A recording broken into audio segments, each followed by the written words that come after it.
Clinical samples electron microscopy से करेंगे RTPCR antibody test और कोई बताओ तुम। हाँ RTPCR is the right one. ठीक है, आरटीपीसीआर से हम पहले देखते हैं। Next question is which of the following preventive measures is crucial to reduce the transmission of acute gastroenteritis caused by bacterial or viral agents?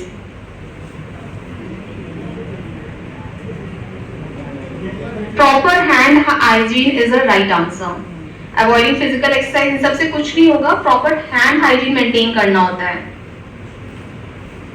Next question is what is the most common cause of gastroenteritis? Bacteria, viruses, fungi, parasites कौन से होंगे? Viruses, correct. Which of the following group of people are at highest risk for developing severe gastroenteritis? All of them. बताओ बेटा। All of the All of the above is the right answer. Children, elderly, immunocompromised individual, सबको होता है। अरे यार What is a common distinguishing critical feature of E. coli O157H7 gastroenteritis and acute form of bacterial gastroenteritis? Diffuse watery diarrhea. कौन सा? Explosive diarrhea will kill.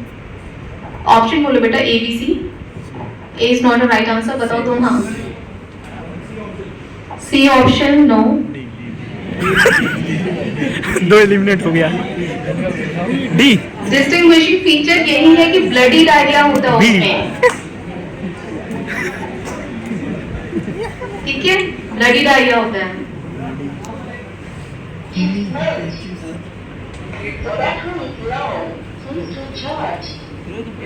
सबसे important बात ध्यान रखो कि देयर आर 3 सीक्रेट, यानी कि वो खाली रिसेप्टर्स पर एक्ट करके रिसेप्टर पे एडिशन करके और जो उसके टॉक्सिन्स होंगे वो सिक्रीटरी मैकेनिज्म के द्वारा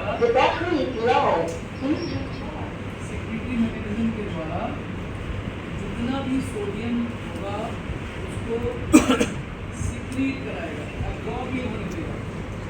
ठीक है, सिक्रीट कराएगा, एब्जॉर्ब नहीं होने देगा। तो जब सिक्रीट कराएगा, एब्जॉर्ब नहीं होने देगा, सोडियम बाहर तो पानी बाहर, जितना सोडियम आएगा उतनी बाहर तो पानी भी आएगा, तो जल्दी रिफ्यूज आएगा, ब्लड भी होगा, सिक्रीट भी आएगा, इसमें खाली पानी आएगा। दूसरा होता है एंट्रो हेमोरेजिक और entero invasive form of. Entero invasive form क्या करेगा? वो जाकर इन्वेट कर देगा कोजा को, यानी कि कोजा को इन्वेट करके and that will go inside the parietal cell और इंटेस्टाइनल सेल, और उसमें जाकर जितना भी उसको वहाँ पर डिस्ट्रक्शन करना करेगा and that will ORS. So first question is molar ratio of sodium and glucose in WHO ORS. हाँ, उसने बताया 1:1. That is the right answer. 1:1 होता है इसमें मोलर रेशियो इसका। धर्मेंद्र यार क्या कर रहे हो? हाथ पहले खड़ा करना है। तुमने किया? अरे Okay, इसने किया ठीक तो है। जबरदस्ती दे दोगे उसको क्या? हाँ अरे ये क्या चल रहा भाई? लड़के ने किया, लड़के को दे रहे हैं, उसको जिता रहे हैं। नेक्स्ट क्वेश्चन देख लो। The total osmolarity of low osmolarity WHO ORS is, यही किया है। बताओ। 245 ऑप्शन बी 245 करेक्ट। ओल्ड वाले में क्या था? करेक्ट। ये धर्मेंद्र यार लिखे हो कुछ?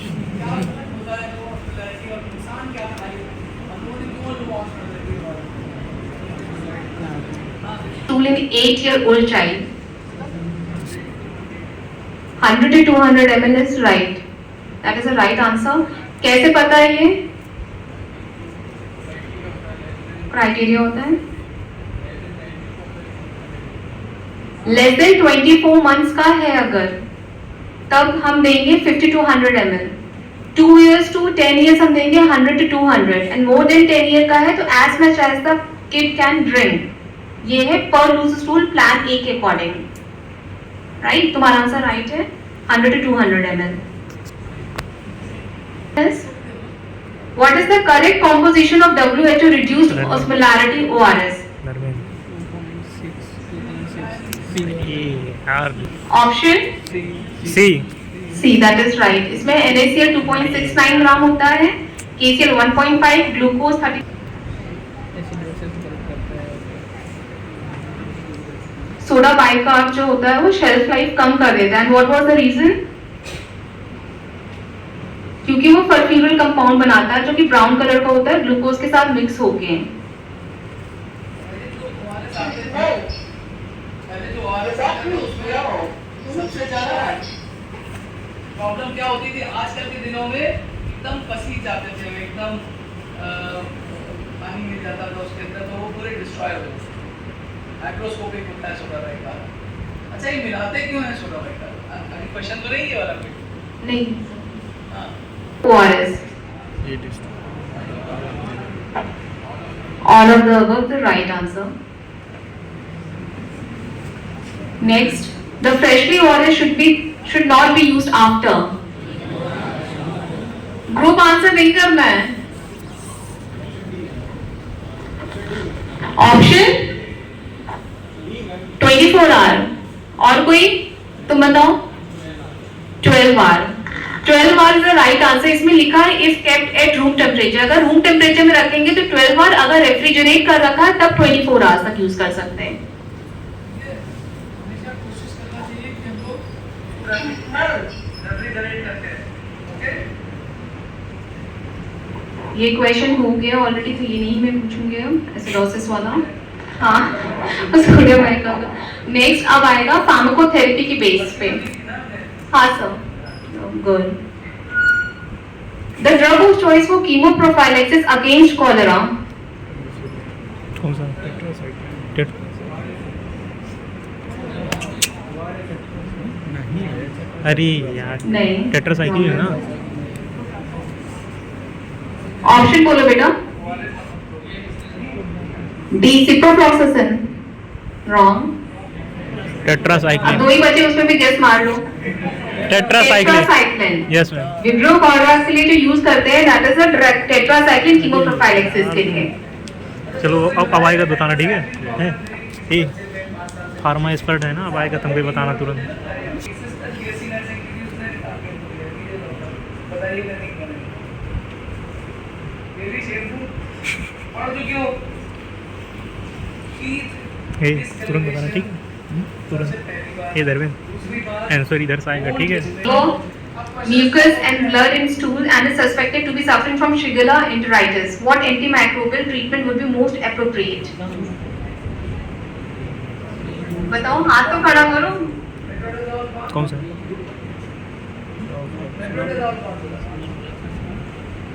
नॉरफ्लॉक्सासिन हो गया करेक्ट क्या? एक्चुअली शिगेला के लिए मेट्रो नहीं यूज करेंगे. नॉरफ्लॉक्सासिन. ऑप्शन कोई और बताओ, किसी को और पता है? खड़ा C is the right answer. Norfloxacin use होता है शिगेला एंटेराइटिस के लिए. इधर है ना? नॉरफ्लॉक्सासिन सिप्रोफ्लॉक्सासिन के हम ग्रुप यूज कर सकते हैं उसमें.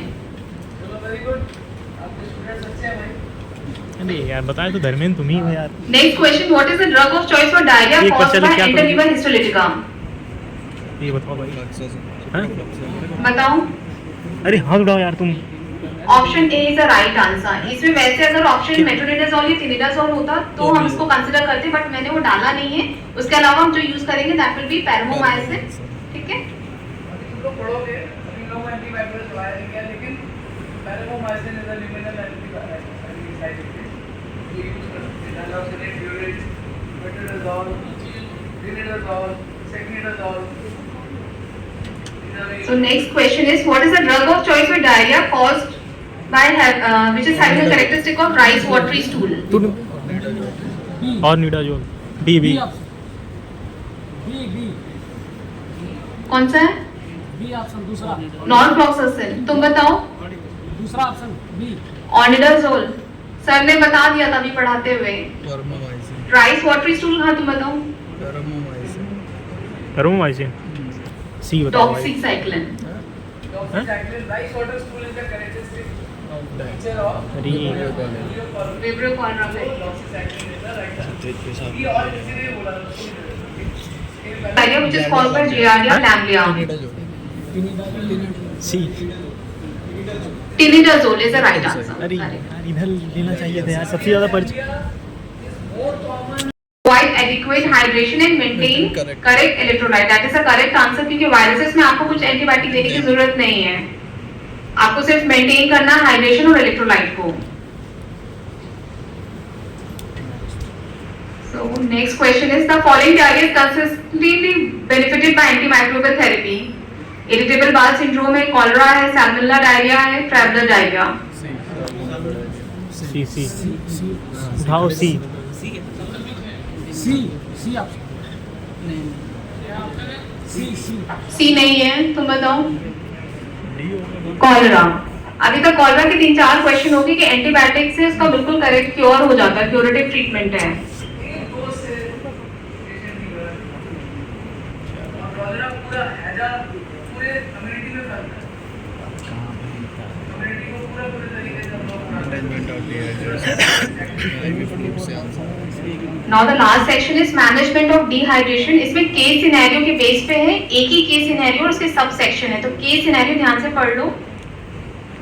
A 2-year-old male with weight 10 kg has acute gastroenteritis with watery stool.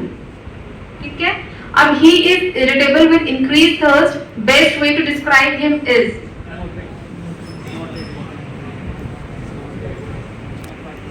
Moderate dehydration moderate. No.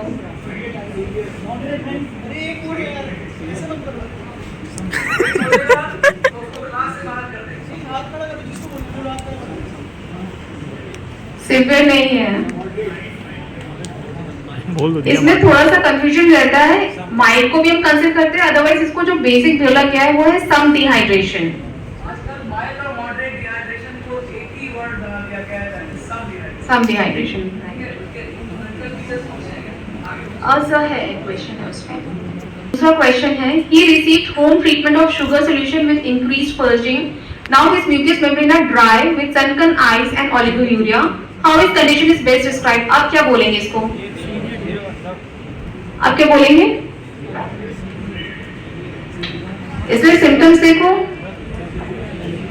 खड़े हो जाओ बोल सिवियर होगा. ठीक है. 15 kg है. The maintenance output and deficient loss is mostly closely approximated by. 1250 बताओ तुम.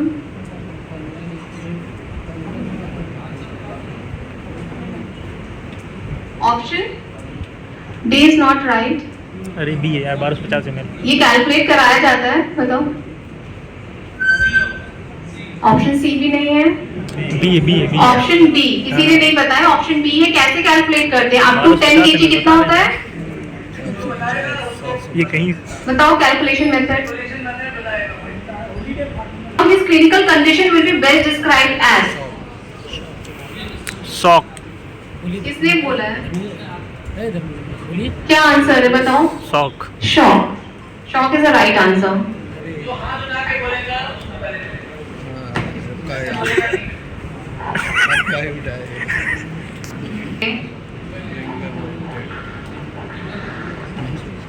Ringer lactate is not right. Isolyte P ठीक है.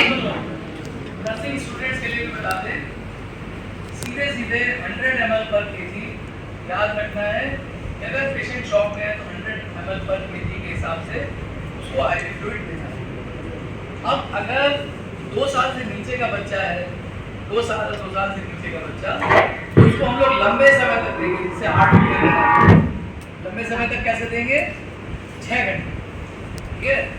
और अगर बच्चा 3 साल का है और 2 साल से ऊपर का है तो फिर आप उसको कम समय में भी दे सकते हैं. और आप 3 घंटे में एडवाइस है कि 3 घंटे में आप 100 ml पर kg. अगर सिवियरली जैसे ये वाला बच्चा था वो सिवियर डिहाइड्रेशन है, एकदम शॉक में है, तो क्या होगा कि इनिशियल आपको बहुत फास्ट देना होगा और उसके बाद धीरे से आप धीरे धीरे कर सकते हैं. तो क्या करना होता है? 30% ऑफ दिस 100 ml या 30 ml पर kg आपको शुरू के 1/3 में देना होगा. 1/3 ड्यूरेशन में देना होगा. अगर 3 घंटे है तो 1 घंटे में देना होगा. 6 घंटे है तो 1.5 घंटे में देना होगा। बाकी का आप 70 ml पर केजी आप ग्रेजुअली बाकी टाइम में आप दे सकते हैं। 30 ml को फास्ट देना होगा, उसके बाद आप बाकी दे सकते हैं। तो शॉक के मैनेजमेंट के लिए 100 ml पर केजी का फॉर्मूला हमेशा याद रखिए। और नॉर्मल सलाइन या रिंगल एक्टेड बेटर है नॉर्मल सलाइन? लैक्टेट बेटर है, क्यों? कौन बताएगा?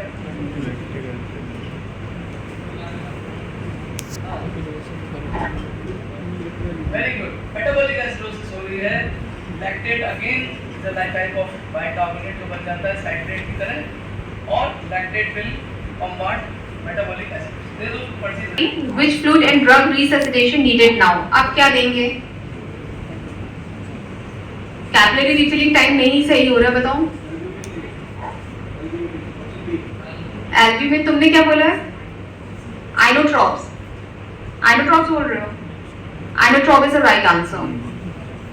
कैपिलरी रिफिलिंग टाइम अभी भी नहीं सही हो रहा है, तो हम अब किस पे स्विच करेंगे? आइनोट्रॉप्स पे स्विच करेंगे। आइनोट्रॉप्स वाले देखो, शॉक का मैनेजमेंट आपने फ्लूइड दे दिया, आपने फ्लूइड देने के बाद उसके बाद भी ब्लड प्रेशर इंप्रूव नहीं हो रहा है, then you have to resort to inotropes. Inotrope वो दवाएं होती है नर्सिंग स्टूडेंट्स के लिए जो दवाएं ब्लड प्रेशर को बढ़ाती हैं। तो हम लोग को इन्फ्यूजन से आइनोट्रॉप देनी होती है, जैसे डोपामिन इन्फ्यूजन, डोपामिन इन्फ्यूजन। कभी तुम लोग स्किल लैब में आ जाना, अब तुमको भेज दिया मैं बता दूंगा कैसे इन्फ्यूजन बनाते हैं। तो आप लोग इन्फ्यूजन और इन्फ्यूजन रेट बताना सिखा दें। जितने नर्सिंग स्टूडेंट्स हैं जो लोग वार्ड में काम कर रहे हैं को बता दिया जाएगा। ओआरएस के बाद नहीं इंप्रूव हो रहा है तो IV fluid, ringer lactate, normal saline, उससे भी नहीं इंप्रूव हो रहा ब्लड प्रेशर, देन आइनोट्रॉप। अगर पेशेंट अभी आपके पास आइनोट्रॉप की फैसिलिटी नहीं है, या आप चाह रहे हैं कि उसको बर्न्स हुए पेशेंट को या और वजह है, तो आप ये सलाइन और रिंगल एक्टेड को बोलते हैं क्रिस्टलॉइड, और एल्ब्यूमिन, हिपेरिन, डेक्स्ट्रान सबको बोलते हैं कोलॉइड। तो हम लोग क्या करते हैं, plasma volume एक्सपेंडर्स। At what rate would you administer? कोई 10 किलो का बच्चा है, इसको कैलकुलेट करो।